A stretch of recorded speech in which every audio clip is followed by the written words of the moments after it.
Hello, mga kamaster, maraming salamat po sa lahat ng tumatangkilik ng Number 1 Supreme Warrior. Paki-follow and subscribe mga master para sa mga susunod pang mga kabanata. Number 1 Supreme Warrior. Kabanata 1741. Si Hendrik, na nasa kabilang panig, ay titingin paminsan-minsan. Minsan, may nakakalokong ngiti sa labi at halatang lubusan na siyang nalubog sa pag-ibig. Haha, sigurado ka bang walang mangyayari? Sa hindi inaasahang pagkakataon, lumipad ang ilang figure mula sa kagubatan sa harapan nila at humarang sa kanilang daan sa sandaling ito. Sa harap nila, mayroon talagang higit sa 20 disipulo ng Bloodshed Clan. Ito ay masama. Bakit pumunta rito ang mga disipulo ng dugo? Bloodshed Clan. Nagdilim ang mukha ni Angus at lihim na napabulalas na masama ito nang makita niyang miyembro ito ng Bloodshed Clan. Haha, kakaiba ito. Hindi naman masyadong malayo dito ang Bloodshed Clan natin at isa rin itong treasure hunting place, bakit hindi tayo nandito? Isang lalaking nakaputing damit mula sa Bloodshed Clan ang yamakap sa kanyang mga braso na nakahalukip-kip sa harap ng kanyang dibdib at may matayog na anyo sa kanyang mukha. Sa tingin mo ba ay teritoryo ito na pag-aari ng Siyam na Hukbo at ang mga tao mula sa ibang puwersa ay hindi maaaring pumunta dito upang manghuli ng mga kayamanan? Awkward na ngumiti si Angus. Hindi ito ang ibig kong sabihin. Siguradong makakarating kayo dito para manghuli ng kayamanan pero hindi ba dati nang huhuli kayo ng kayamanan sa ibang lugar? Bakit mo naisip ang pumunta dito sa pagkakataong ito? Naramdaman ko lang na medyo hindi ito inaasahan. Haha, ito ay dahil binigyan kami ng isa sa aming mga elder na isang alchemist ng isang gawain na nangangailangan ng 2 o 3 materyales na mangyayari na makukuha sa kagubatan na ito. Kaya, pumunta kami para tapusin ang gawain. Natatawang sabi ng lalaking nakaputing damit. Siya nga pala, dapat ay medyo marami ang mga disipulo na gustong tapusin ang gawaing ito. Hindi lamang ang mga informal na disipulo, ngunit ang ating mga formal na disipulo ay nagsimula na ring sumugod. Ganoon ba? Napalunok ng laway si Angus at sinabing, kami, ang mga miyembro ng 9 Army, ay laging payapa sa inyong Bloodshed Clan. Umaasa ako na mahahanap mo ang masiglang damo na gusto mo. Gagawa muna tayo. Pagkatapos niyang magsalita, magalang na iminuwestro ni Angus ang kabilang partido gamit ang kanyang kamay at nagplanong umalis kasama ang kanyang mga tao. Gayunpaman, ang lalaking nakasuot ng puti ay nginisyon at sinabing, oo, kami mula sa Bloodshed Clan at kayong mga mula sa 9 Army ay bihirang magkaroon ng anumang pagtatalo. Hanggat hindi mo kami ginagalit, natural na hindi namin kayo ay provoke. Pagkasabi noon, huminto siya at sinabing may mapaglarong ekspresyon sa kanyang mukha, gayunpaman, may gusto akong malaman. Lagi ba kayong nagdadala ng napakaraming tao kapag lumalabas kayo para manghuli ng kayamanan? Bukod doon, nagdala pa kayo ng mga tao mula sa abandonadong mundo. Biglang nagdilim ang ekspresyon ng mukha ni na Angus, Hendrik, at iba pa. Hendrik immediately retorted, what abandoned world? Itong kapatid, hindi ka maaaring magsalita sa gusto mo tungkol dito. Wala kaming ideya sa sinasabi mo. Haha, hindi mo alam ang pinag-uusapan natin. Kahit na ang alamat ng inabandonang mundo ay naging isang alamat at sino ang nakakaalam kung ilang taon na ang lumipas mula noon, hindi ako naniniwalang hindi mo pa ito narinig. Humalaklak ang lalaking nakaputing damit bago siya nagsalita. Dahil sinabi mo na hindi mo alam ang tungkol dito, maaari tayong kumilos. Kinagat ni Angus ang kanyang mga ngipin at alam niyang malinaw sa kanyang puso na ang lalaking nakasuot ng puting damit sa kanyang harapan ay itinuturing na sikat sa mga formal na alagad ng Bloodshed Clan. Itinuring siyang A. Master sa mga masters at naabot na niya ang ika-7 baitang ultimate god level. Kasama ang mga taong iyon sa pangatlong yugto o ika-4 na yugto ng ultimate god level sa likod niya. Mayroong higit sa 200 ng mga alagad ng Bloodshed Clan at kaya nilang patayin ang 2,000 hanggang 3,000 sa kanila. Tiyak, ang ilan ay maaaring mabuhay kung sila ay mapalad sa ilalim ng mga pangyayari kung saan ang lahat ay nagkalat at tumakas. Gayunpaman, tiyak na hindi marami sa kanila ang maiiwan. Kabanata 1742. Teka, bakit mo nasabi na sila ang mga taong pumasok mula sa labas? May ebidensya ka ba? Mabilis na nag-isip si Ella at sinabi. Lahat ng mga ito ay mga tao mula sa 9 Army. Huwag kang magsalita ng walang kaparerekon kung wala kang basehan at diskriminasyon sa amin. Haha, nagpapanggap ka pa rin. Nagsimulang tumawa ang lalaking nakaputing damit. Nakakilala kami ng isang grupo ng mga tao dati at mayroon silang parehong mga token sa kanilang mga baywang. Mga miyembro sila ng pamilya Cabello na palihim naming narinig sa chat ng mga lokong iyon. Gayunpaman, ang daan-daang taong iyon ay napatay na natin. Kayong mga tao, labis ang galit ni Helena nang marinig niya ito. Hindi niya inaasahan na daan-daang miyembro ng kanyang pamilya Cabello ang papatayin ng mga lalaking ito. Nagdulot ito sa kanya ng isang alon ng sakit sa kanyang puso. Anong meron? Nagalit ang magandang babae. Sok-sok. Mukhang mga miyembro ito ng pamilya Cabello mo at ang mga kasama mo ay maaaring miyembro ng pamilya mo. Nagpatuloy sa pagsasalita ang lalaking nakaputing damit kay Helena nang makita niya kung gaano ito galit. Anong mali? Sa itsura ng galit mo, gusto mo bang ipaghiganti ang pamilya Cabello mo? Halika na, haha. Hindi mo sinasabi, Kuya Lucian. Ang ganda talaga ng babaeng ito. Sok-sok. Hindi ko inaasahan na magkakaroon ng ganito kagandang babae mula sa abandonadong mundo. Dinilaan ng isa pang lalaki ang kanyang mga labi habang nakatingin kay Helena ng nagninangas na mga mata. Gusto niyang haburin agad ang damit ni Helena. Haha, maganda siya pero sa kasamaang palad, kaaway natin siya. Kailangang patayin ang mga taong ito. Nakangiting sabi ni Lucian kay Angus. Kayong mga tao mula sa 9 Army ay dapat na umalis kaagad at maaaring isaalang-alang kung iligtas ang iyong buhay. Kung hindi, ngayon din ang petsa ng iyong kamatayan. Nagkatinginan sina Angus at Hendrik. Madilim ang ekspresyon ng mga mukha nila at halatang nag-aalangan. Alam nila ng malinaw sa kanilang mga puso na kung sila ay kikilos, hindi sila kalaban ng mga taong ito. Hindi mahalaga kung gaano nila gusto. Tulungan mo si Helena. Young Master Angus, umalis na tayo. Hindi tayo dapat magkaroon ng anumang gulo at hindi tayo dapat mag-alala tungkol sa anumang bagay. Ang mga taong ito ay pumasok sa lugar na ito nang mag-isa at wala itong kinalaman sa amin. Labis na natakot si Sky kaya dali-dali siyang humakbang at hinawakan ang mga kamay ni Angus habang kinukumbinsi siya. Kinagat ni Helena ang kanyang S***y na mapupulang labi bago nagsalita kina Angus at Hendrik. Young Master Angus at Young Master Hendrik, umalis na kayo. Salamat sa pag-aalaga sa amin habang nasa daan pero tama si Sky, wala itong kinalaman sa iyo. Hindi ko rin nais na madamay kayo o hayaan ang sino man sa inyo na mamatay dahil sa ating mga gawain. Pagkaraan ng ilang saglit na pag-iisip, muling nagsalita si Ella, no way. Hindi kami makapaniwala sa kanila. Paano kung nagsisinungaling sila sa atin? Paano kung tumalikod sila at puntahan tayo pagkatapos nilang patayin si Helena? Paano kung gusto lang ng kabilang partido na paghiwalayin ang ating lakas at talunin tayo ng isa-isa? Huwag kang mag-alala. Ako, si Lucian, tutuperin ko ang aking pangako. Dahil sinabi ko na hahayaan ko kayong umalis, natural na gagawin ko iyon. Nagtaas ng kamay si Lucian. Kaya kung manampa sa aking buhay. Kung hindi, mamamatay ako sa isang kakilakilabot na kamatayan. Alam ni Lucian sa kanyang puso na kahit na si Angus at ang iba pa ay walang mataas na husay sa pakikipaglaban, mayroong higit sa 12 ng kanilang mga tao. Mayroon pang ang 2 sa pang-4 na yugto ng Ultimate God level. Hindi siya natatakot sa mga taong ito at hindi mahirap patayin ang mga taong ito. Gayunpaman, kapag nagsimula na ang laban, maaaring mamatay ang ilan sa kanyang mga junior kung naruroon din ang mga taong ito mula sa 9 Army. May ilan sa mga junior niya na malapit sa kanya at ayaw niyang sila mamatay. Kabanata 1743. Bukod pa rito, si Angus ay apo ng isang elder ng Whittemore Fortress habang si Hendrik ay anak ng isa pang elder mula sa ibang nayon. Kung ang dalawang ito ay namatay, sila ay natatakot na ang mga masters ng 9 Army ay hindi magiging masaya. Pagkatapos ng lahat, ang kanilang Bloodshed Clan ay makapangyarihan, ngunit hindi sila mas malakas kumpara sa 9 Army. Sa makatuwid, mas mabuti kung hindi sila direktang nagdulot ng isang mahigpit na sitwasyon. Narinig mo na ba, Young Master Angus, nanumpa pa siya. Natuwa si Sky nang marinig iyon. At least nagkaroon siya ng pagkakataon na mabuhay.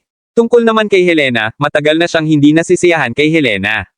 Mas mabuti kung mamatay siya. Young Master Angus, umalis na kayo. Ngumiti ng mapait si Helena. Napagtanto niya na ang lalaking nakasuot ng puting damit ay hindi isang simpleng tao at dapat ay partikular na makapangyarihan. Kung hindi, si Angus, Hendrik, at iba pa ay hindi magkakaroon ng ganoong kadilim na ekspresyon sa kanilang mga mukha. Bagamat may humigit kumulang 20 tao lamang mula sa Bloodshed Clan, lahat ng mga disipulong ito ay mga master mula sa Bloodshed Clan. Sige, walang magawang tumango si Angus matapos manatiling tahimik ng ilang oras. Pagkatapos ay humakbang siya at sinabi kay Helena, napakarami ninyo at sana ay makatakas kayo mamaya. Nakakatawa man si Angus nang sabihin niya ang mga salitang iyon, tanging si Helena at ang second elder ng pamilya Cabello ang nasa first grade Ultimate God level. Ang iba ay nasa tunay na antas ng Diyos o antas ng demigod. Kung wala ang tulong ng mga taong ito ng 9 Army, napakahirap para sa mga taong ito na makatakas. Sa sandaling umalis sila, si Helena at ang iba pa ay patay na noon. Lumapit si Hendrik pagkatapos mag-isip sandali at mahinahong nagsalita kay Helena, Miss Helena, huwag kang mag-alala. Mabilis naming ipapaalam sa mga miyembro ng 9 Army pagkabalik namin. Sasabihin ko ito sa aking ama at baka mailigtas natin ang iba pa sa kagubatan na ito sa pamamagitan ng pagpapadala ng lahat ng miyembro ng 9 Army sa oras na iyon. Nakaramdam ng pasasalamat si Helena nang marinig ang sinabi ni Hendrik at tumango. Salamat sa paggawa nito. Umalis na kayo kung sakaling magsisi ang kabilang partido sa bandang huli. Sige, ingat ka. Walang ganang tumango si Hendrik. Kumawi siya bago siya lumipad palayo sa kagubatan, pinangunahan si Ella at ang iba pang kasama niya. Sok-sok. Nakaka-touch talaga. Pagkaalis ni Hendrik at ng iba pa, may malabong ngiti sa labi si Lucian. My beauty, you should tell me honestly, ilan ang mga tao mo dito? Ano ang mga puwersang pumasok? Paano mo nahanap ang lugar na ito? Kung sisigot ka ng tapat, maaari kong isaalang-alang ang pag-iiwan ng ilan sa inyo na buhay. Napangiti ng mapait si Helena pagkatapos niyang marinig ito. Haha, kailangan mo ba ng napakaraming impormasyon? Sa kasamaang palad, ako, si Helena Cabello, ay mas gugustuhin pang mamatay kaysa sabihin sa iyo. Patayin mo na lang ako kung gusto mo, Tara. Pagkatapos niyang magsalita, ikinuyong ni Helena ang kanyang mga kamao at sinimulan ni Chi na sugurin ang mga ito. Kuya, kung aalis tayo, natatakot ako na baka mamatay si Miss Helena, di ba? Posible bang makatakas ang ilan sa kanila? Maya-maya pa ay umalis na sila, napakunot ang noo ni Ella at nanlulumong sinabi. Say, kami. Dati ay nagsabi na paprotektahan natin sila at tutulungan silang mahanap ang kanilang mga kamag-anak. Hindi ko inaasahan na magiging deserters tayo. Chapter 1744. Ella, anong pinagsasabi mo? Sino ang tinatawag mong deserters? Ano bang pinagsasabi mo, napakasamang salita? Nalungkot si Sky nang marinig niya ito at sinabing, huwag kalimutan, wala tayong utang sa kanila. At saka, maaari kang manatili sa kanila kung ayaw mong magpatuloy na manatiling buhay. Bakit ka umalis sa amin? Sky, anong kalokohan ang sinasabi mo? Tama ang nakababatang kapatid ko. Wala talaga tayong sense of justice kung aalis tayo ng ganito lang. Si Hendrik ay hindi masaya mula pa noong una. Sa wakas ay nakilala niya ang isang dilag at buong puso niya itong nagustuhan. Sa huli, hindi niya nagawang protektahan ang kabilang partido. Sinisisi niya ang sarili niya, pero mas lalo siyang nalungkot nang marinig niyang magsalita si Sky ng ganito. Mahal, kaya ako ang sinisisi mo. Lalong nagalit si Sky at galit na sabi. Bakit hindi ka tumalikod kung ikaw ay isang matuwid na tao? Hindi mo ba alam? Kahit na ikaw at ang iyong kapatid na babae ay nanatili sa likod, kahit na lahat sa amin ay nanatili, ang aming pagtatapos ay patay at walang paraan upang mailigtas ang mga bagay. Ang tinatawag na Lucian na iyon ay isang sikat na master ng Bloodshed Clan at nasa ikapitong baitang Ultimate God level. Nakapasok siya sa first grade Ultimate God level sa edad na 20 at siya ay 40 taong gulang pa lamang ngayon. Bagamat mukhang siya ay nasa 20s, siya ay itinuturing na makapangyarihan para sa pagkamit ng gayong husay sa pakikipaglaban sa ganoong edad. Huwag ka nang magsalita at lumipad ng mas mabilis. Kailangan muna nating ipaalam sa Fortress Master at sa iba pa. Pagkatapos, magkakaroon tayo ng mabilis na talakayan. Pinabayaan na namin si Miss Helena, hindi namin kayang pabayaan ang kanyang ama at ang kanyang mga kapatid na babae. May posibilidad na buhay pa ang kanyang ama at mga kapatid na babae. Kailangan nating magkaroon ng mabilis na talakayan at dalhin ang mga tao upang iligtas sila. Pinabilis ni Angus ang paglipad habang palihim na nagdarasal. Umaasa siyang makakatakas si Helena sa bentahe ng maraming tao sa paligid niya. Kung ganoon, baka may pagkakataon pa siyang makita siya muli. Bawat pangungusap ay tungkol kay Helena. Nakakadiri pakinggan. Habang tinitingnan ang figure ni Angus mula sa likod, galit na galit si Sky na namutla ang mukha. Gayunpaman, mas naging komportable siya nang marinig niya ang ingay ng mga taong nag-aaway sa likod niya. At least, nagsimula na ang laban. Helena Cabello, siguradong mamamatay sa pagkakataong ito. Patayin sila. Kasunod ng pagwagayway ng kamay ni Lucian, mahigit 20 disipulo ng Bloodshed Clan ang direktang sumugod sa karamihan at nagsimulang pumatay. Napaisip si Lucian at sinabing, siya nga pala, huwag muna nating patayin ang babaeng ito at patayin ang huli. Tingnan niya kung paano pinatay ang mga miyembro ng kanyang pamilya, ang mga taong ito ng pamilya Cabello. ***starred ka. Halos sumabog sa galit si Helena nang marinig ito. Hinigpitin niya ang mga kamao at napaharap sa harap ni Lucian sa isang iglap bago niya ito direktang sinuntok. Sampal. Gayunpaman, hindi interesado si Lucian na salubungin ang suntok ni Helena. Madali siyang nakataka sa atake ni Helena sa isang iglap. Sa halip, sinampal niya si Helena sa mukha nito. Isang malakas na sampal ang direktang nagpalipad palabas ni Helena. Whoosh! Nang si Helena ay lumilipad pabalik, isang figure ang lumipad at pinahinto siya sa pamamagitan ng direktang paghila sa kanya gamit ang kanyang mga kamay. Iminulat ni Helena ang kanyang mga mata at nagulat siya nang makita ang kaharap niya. Iniisip niya kung nag-hallucinate ba siya. Ang lumipad pa talaga ay si Jackie. Jackie, ikaw pala. Iniisip ni Helena kung nanaginip ba siya. Kinusat niya ang kanyang mga mata at nalaman niyang si Jackie nga pala iyon. Nangunot ang ilong niya at halos umiyak na siya. Hindi niya akalain na makikilala pa niya si Jackie bago siya mamatay. Kabanata 1745. Jackie, umalis ka na dali. Anong ginagawa mo? Si Lucian ay isang master na disipulo ng Bloodshed Chan, isang master sa ikapitong baitang Ultimate God level. Bukod pa riyan, iyong mga nakababatang kapatid na babae at kapatid na lalaki niya ay nasa ikalawang baitang o ikatlong baitang Ultimate God level. Hindi kayo ang kalaban nila. Maya-maya, may naisip si Helena. Hindi ba nagpakamatay si Jackie sa pamamagitan ng pagmamadali ng mag-isa sa sandaling ito? Hindi man siya nag-iisa, tiyak na mamamatay si Jackie kahit na dumating siya kasama ang daan-daang tao. Malinaw na alam niya kung ano ang ibig sabihin ng isang master sa ikapitong baitang Ultimate God level. Nandito ako para iligtas ka at hinihiling mo na tumakas ako. Hindi nakaimik si Jackie. Matapos niyang makita ang sitwasyon mula sa malayo, siya ang unang sumugod. Ang iba ay naglakbay ng mas mabagal, ngunit sila ay sumugod din sa lalong madaling panahon. Sa hindi inaasahang pagkakataon, nakita niyang sinampal sa mukha si Helena pagdating niya. Gayunpaman, bahagyang nagpasalamat siya. Mabuti na lang at hindi sinadya ng kabilang partido na patayin muna si Helena. Sa halip, gusto niyang huling patayin si Helena. Kung hindi, kung ang kabilang partido ay sinadya na patayin si Helena ngayon, hindi niya ito mailigtas batay sa dati niyang bilis. Nagpapakamatay ka. Ang isa sa mga lalaki, na isang master ng pangatlong baitang Ultimate God level mula sa Bloodshed Clan, ay malapit kay Jackie. Agad niyang ikinuyom ng mahigpit ang mga kamao nang makitang may naglakas loob na lumabas para iligtas si Helena. Ang gintong chi ay lumundag sa kanyang kamao at ang kanyang suntok ay dumiretso kay Jackie. Ikaw ang nagpapakamatay. Malamig ang ekspresyon ng mukha ni Jackie habang nakakuyom ang mga kamao. Agad na bumulwak ang chi sa kanyang katawan at bahagyang sumandal sa isang tabi ang kanyang katawan habang diretsong sinuntok ng kanyang kamao ang kanyang kalaban sa kanyang dibdib. Bang! Isang medyo mahinang boses ang maririnig. Ang sumunod na segundo, ang lalaki ay pinalipad sa himpapawid. Bumagsak ang kanyang dibdib, at bumagsak siya sa lupa. Matapos umubo ng ilang subo ng dugo, sinipa niya ang kanyang mga binti at namatay. Mahal ko, ang lalaking iyon ay nasa pangatlong baitang Ultimate God level. Napalunok ng laway si Helena at sa sobrang gulat ay nauutol siya habang nagsasalita. Ang lalaking ito, si Jackie, ay tila lumilitaw sa tuwing siya ay nasa panganib. Higit pa rito, kamangha-mangha pa rin siya, at muli siyang nabigla sa kanyang kapangyarihan sa pakikipaglaban. Lahat ng tao ay sama-samang pumasok, paano kaya mag-improve ng husto ang combat power ng lalaking ito?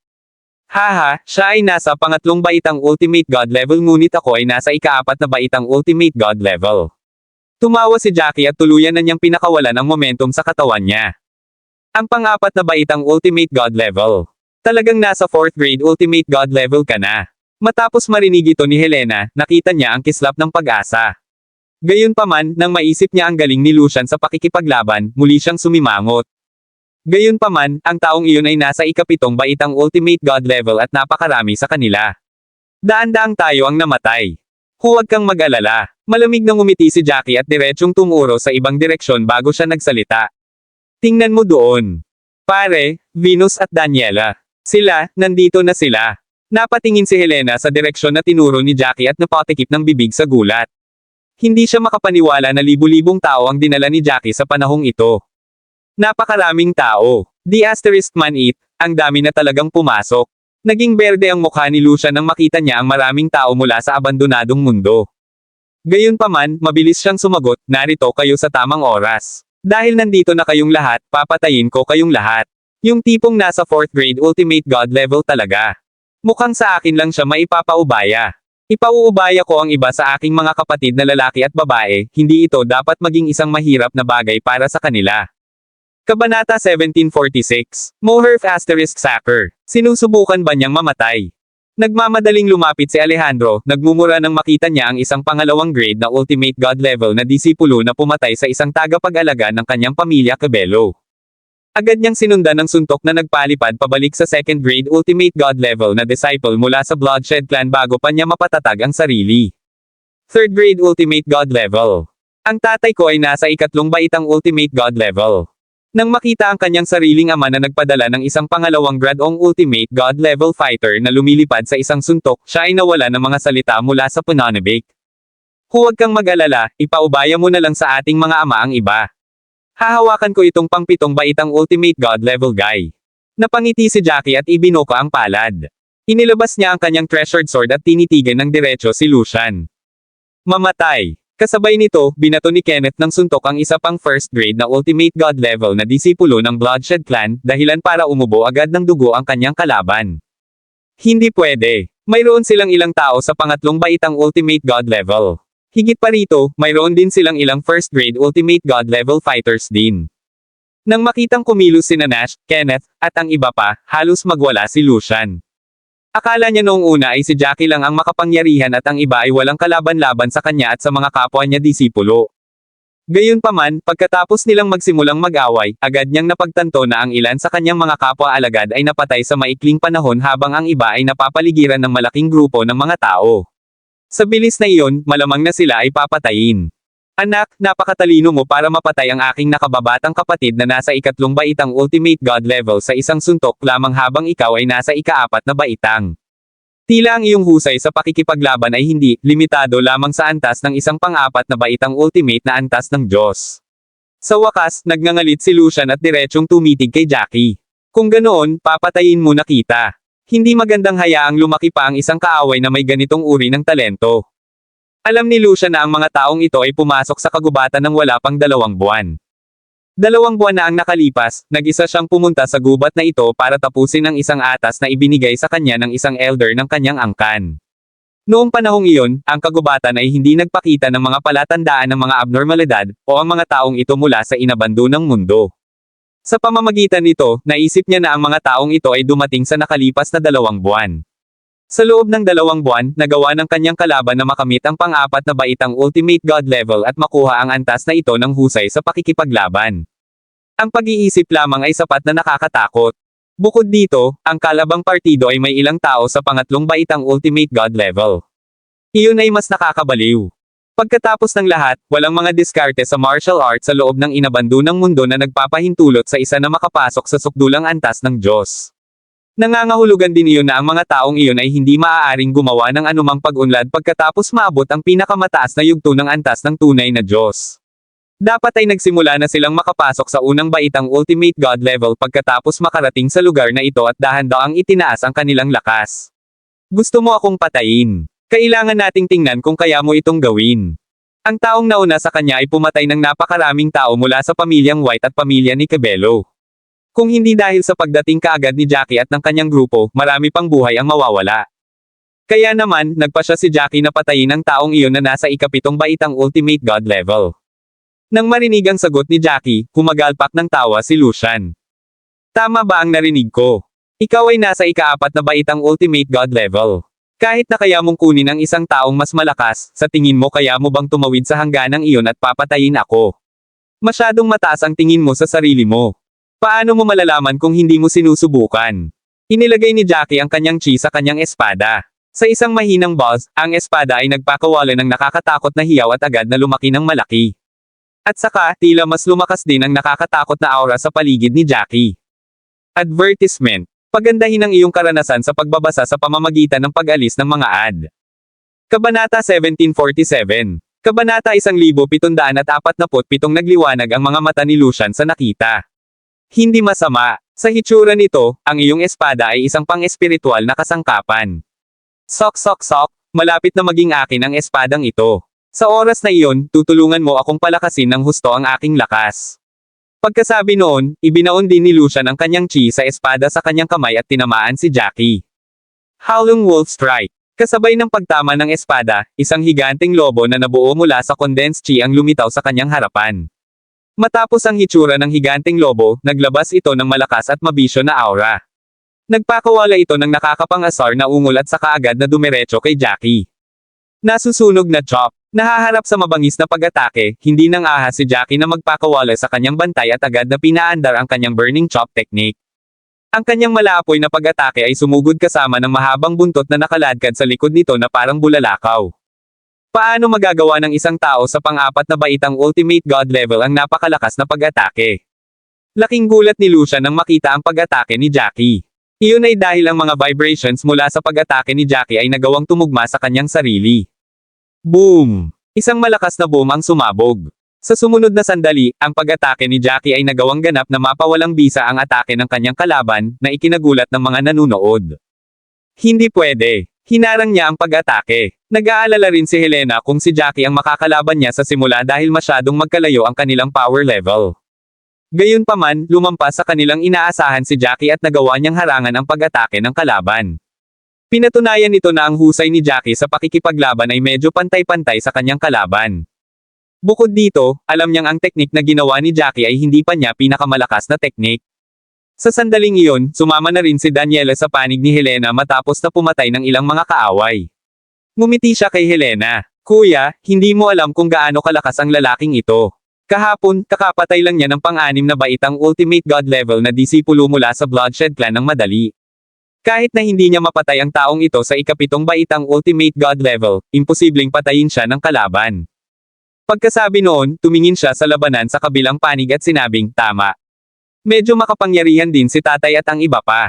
Karaniwang mga eksperto sila sa pangatlong baitang ultimate god level. Ang natitirang mga disipulo mula sa Bloodshed Clan ay aalagaan sa lalong madaling panahon. Lumingalinga si Helena sa paligid at napansin na iilan lamang sa 20 higit na disipulo mula sa Bloodshed Clan ang natira. Paano kayo nag-training? Paano sila nakarating sa pangatlong baitang ultimate god level? Bukod dito, ang lakas ni Jackie ay tumaas hanggang sa pang-apat na baitang ultimate god level. Masyadong mabilis iyon. Mabilis na tanong ni Helena kay Daniela matapos ang biglaang pagkamulat niya. Hehe, subukan mong hulaan. Sinubukan ni Daniela na manatiling misteryoso at gumawa ng matamis na ngiti sa kanyang mukha. Sabihin mo dali, imposibleng hulaan ko. Hindi napigilan ni Helena na mapatingin kay Daniela. Si Jackie ay isa ng 3rd grade intermediate alchemist. Sabi ni Daniela na may malaking ngisi sa mukha. Kabanata 1748, 3rd grade intermediate alchemist. May naririnig ba ako? Ay totoo ba ito? Masyadong mabilis yan. Matapos marinig iyon, napaawang ang bibig ni Helena sa gulat. Siya ay nabigla sa talento ni Jackie sa alchemy. Hehe, syempre, totoo yun.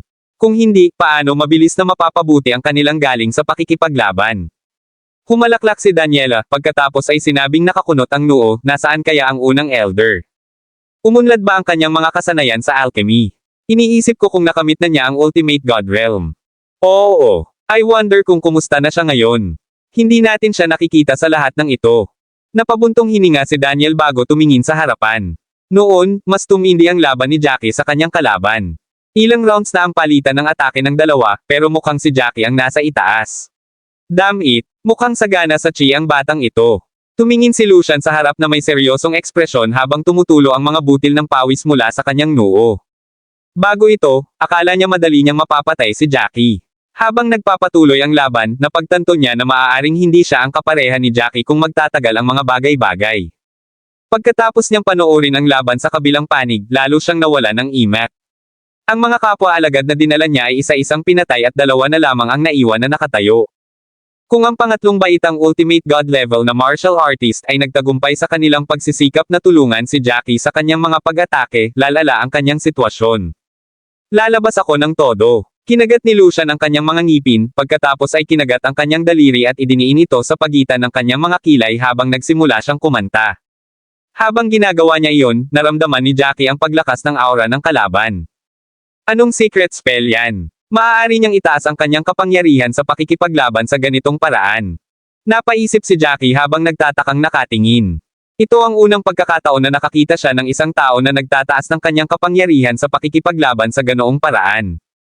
Gayunpaman, naniniwala siya na ang lihim na pamamaraan ay tiyak na magdudulot ng matinding paylay sa katawan para mapataas nito ang lakas ng pakikipaglaban sa isang maikling panahon. Tiyak na may limitasyon sa oras ito. Anak, papatayin kita ngayon din.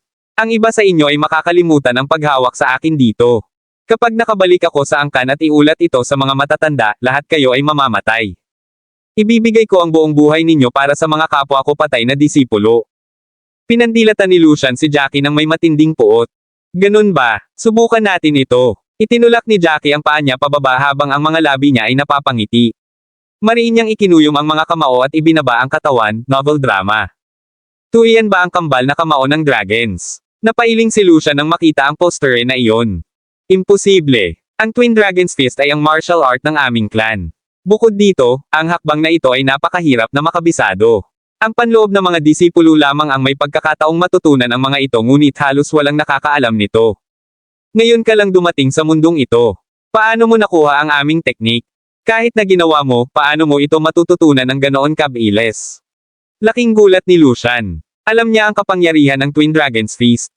Ito ay isang third-grade intermediate martial art technique. Kahit na ang kanilang mga elder sa Bloodshed Clan ay halos hindi makakaya na makuha ito sa isang baguhan na antas, lalo na ang mga disipulo. Ganun ba kahirap? Kumunat ang noo ni Jackie. Hindi siya gumugol ng maraming oras sa pagsasaliksik sa martial art technique na ito dahil pakiramdam niya na ito ay medyo simple. Kabanata 1749. Gayunpaman, mabilis na naunawaan ni Jackie kung bakit ang martial art technique na ito ay abnormal na mahirap para sa mga normal na tao. Gayunpaman, natutunan niya ang True Dragon Claw technique sa nakaraan at nagkaroon ng kakayahang mag-transform sa isang tunay na dragon, na nagbibigay sa kanya ng anyo ng dragon.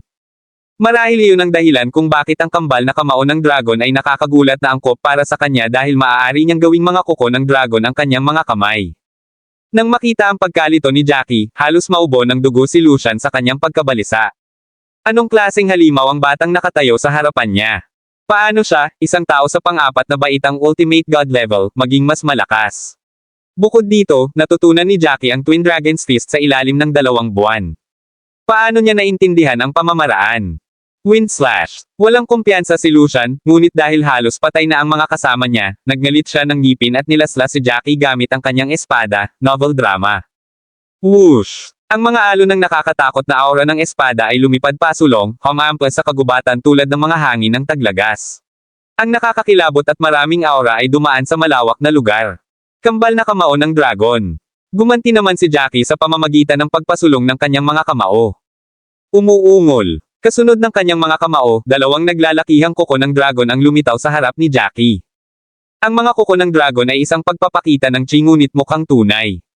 Nagbigay pa sila ng nakakatakot na dagandong ng dragon habang sumusugod sila. Boom boom boom. Ang mga aura ng espada ay dumapo sa mga kuko ng dragon ngunit agad na nawasak sa pagtama. Samantala, ang 2 naglalakihang kuko ng dragon ay sumugod na palapit kay Lucian sa isang nakababahala na bilis. Ay imposible. Nang makita ang kanyang mga pag-atake na ganap na nawasak ng pag-atake ni Jackie ay naging mapatla si Lucian. Puno ng takot ang kanyang mga mata. Sa paghusga sa bilis ng pag-atake, hindi siya makakatakas. Hindi. Ayokong mamatay. Patawarin mo ako. Agad na humingi ng awa si Lucian nang maisip niya ang magandang kinabukasan na nasa harapan niya. Umaasa siyang itigil ni Jackie ang kanyang pag-atake at bigyan siya ng pagkakataong mabuhay. Bang! Gayunpaman, paano pa kaya ni Jackie na iligtas ang isang taong pumatay sa mga taong kabilang sa pamilyang White at pamilya Kebelo? Higit pa rito, si Lucian ay kabilang sa Alliance Guard. Hindi maniniwala si Jackie sa mga salita ng mga taong iyon. 2 naglalakihang kuko ng dragon ang dumiretso sa unahan, pinunit si Lucian. Si Lucian, isang pang-7 baitang ultimate god level martial artist ay naging alikabok, ganap na nolipol. Sa oras na iyon, natapos na rin ang laban nila Nash at iba pa at nabaling ang atensyon kay Jackie. Masyado siyang makapangyarihan. Talagang pinatay ng batang ito ang isang pang-7 baitang dalubhasa sa antas ng Diyos. Ang pangalawang matanda sa pamilya Kebelo ay nananangis. Hindi niya akalain na aabot sa ganoong level si Jackie. Pinilit ng pang-7 baitang iyon na dalubhasa sa antas ng Diyos ang mga puwersa mula sa 9 Army na umatras sa kawalan ng pag-asa. Hindi niya inaasahan na mapapatay ni Jackie ang lalaking iyon. Hahaha, hindi ko inaasahan na magiging ganito kagaling ang anak ko. Tumawa ng malakas si Nash na may sobrang supladong ekspresyon. Noon, muntik nang mapatay ni Lily si Jackie. Sa kabutihang palad, nakaligtas siya sa ilalim ng mga kalagayang iyon at patuloy na lumakas. Kabanata 1750. Nagtagumpay si Jackie na pumatay ng isang eksperto sa ika-7 baitang ultimate god level. Tuwang-tuwa ang grupo. Samantala, lumapit si Helena kay Jackie at nahihiyang nagtanong, "Jackie, salamat. Kung hindi dahil sa tulong mo, kanina pa ako namatay. At saka, napakaraming tao ang nailigtas mo sa aming pamilya Cabello. Ngumiti ng walang pakialam si Jackie at sinabing, masyado kang reserved. Lahat tayo ay isang malaking pamilya. Dapat tayong magkaisa laban sa ating mga kaaway. Tama na yan. Ito na talaga ang oras na dapat tayong magkaisa. Tumawa si Harry habang lumilipad.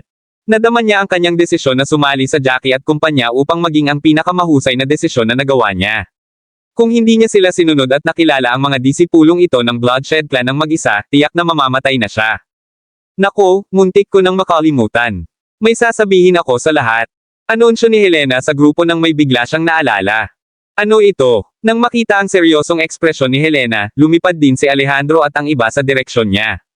Ako, nakita ko ang mga tao mula sa 9 Army.